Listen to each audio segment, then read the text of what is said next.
Again, my name is Mark Nelson. I'm a volunteer, and I am the chair for the Vermont chapter of the Sierra Club. Like all of you in this room, I am very concerned about Vermont's waters.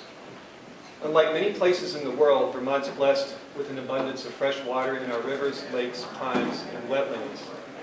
And we all know that water is essential to life. Some 200,000 people get their drinking water from Lake Champlain. Yet Vermont's waters have been and continue to be under attack from pollution and mismanagement. As Representative Dean said, it's been going on for decades. It's not something that happened recently. It's been going on for a long, long time. And the regulations and resources that are currently in place are just not enough to provide adequate protection for our waters. And you have to ask yourself, in a state like Vermont, why has this been allowed to go on for so many years? Why hasn't there been attention paid to it sooner? As Vermonters, we all deserve to be able to swim and fish in clean water across the state, whether it's from Lake Champlain to the Connecticut River. And clean water is important to us for many, many reasons. It's a big contributor to our economy. The Lake Champlain tourism and recreation industry alone brings in almost $4 billion a year, which is according to a study by the Lake Champlain Basin Program. It also generates millions of additional dollars through indirect economic activity. The ecological health of Lake Champlain and waters across the state is at stake also. The pollution that's going into our waters, it disrupts the ecological webs of our streams, rivers, lakes, and wetlands. Native species find it difficult to live in what's in the waters beneath and within and around the waters based on what's happening from this pollution runoff. Our ability to swim and fish and paddle and sail on the waters is impaired by this ecological degradation if we don't act now. The effects of Vermont's waters are evident in the algae blooms and the beach closings that occurred last year. We all saw it on the news, we read it in the newspapers, and many of you who went to Vermont's waters, Lake Champlain in particular, witnessed what happened. And all the people who live on the lake saw what happened and have to deal with it. The phosphorus levels in Missisquoi Bay, St. Albans Bay, the main lake, and the South Lake, they've all been rising for the past 20 years.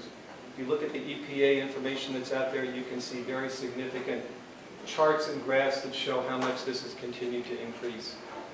The EPA has identified that Vermont's not meeting clean water standards, which is surprising for a state like Vermont, as focused as we are on environmental and conservation issues, that we're failing clean water standards. And they've required that the state take meaningful action to reduce this nutrient runoff into our waters.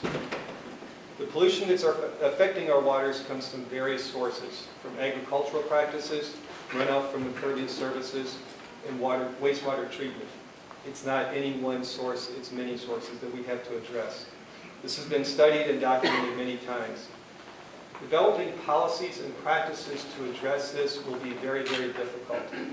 We applaud Representative Dean and his committee and the hard work they've done in trying to come up with a comprehensive bill that will give us strong clean water regulations. It's not easy, it does have to be paid for, but it has to be done.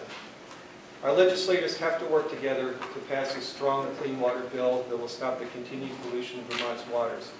The bill has to include three things: really strong water quality bills. It has to have strong enforcement of those laws. Laws are nothing unless we go out and enforce people who don't enforce action against people who don't follow them. And it has to have adequate funding to enable the responsible agencies to be able to do their job. Governor Shumlin focused his inaugural speech this year on cleaning up the lake. We all have an opportunity to take real action that will benefit our children and future generations. We have to recognize if we don't, the EPA will do it for us. They have set a line in the sand out there. We have to do this or they'll come in and do it for us. So I'm going to echo what's been said. Take an opportunity today to talk to your legislators. Tell them that clean water is important to you. Read the bill that's out there. Read the changes to the bill. Become familiar with it. Tell them the parts that are important to you and ask them to support a strong clean water bill. Thank you.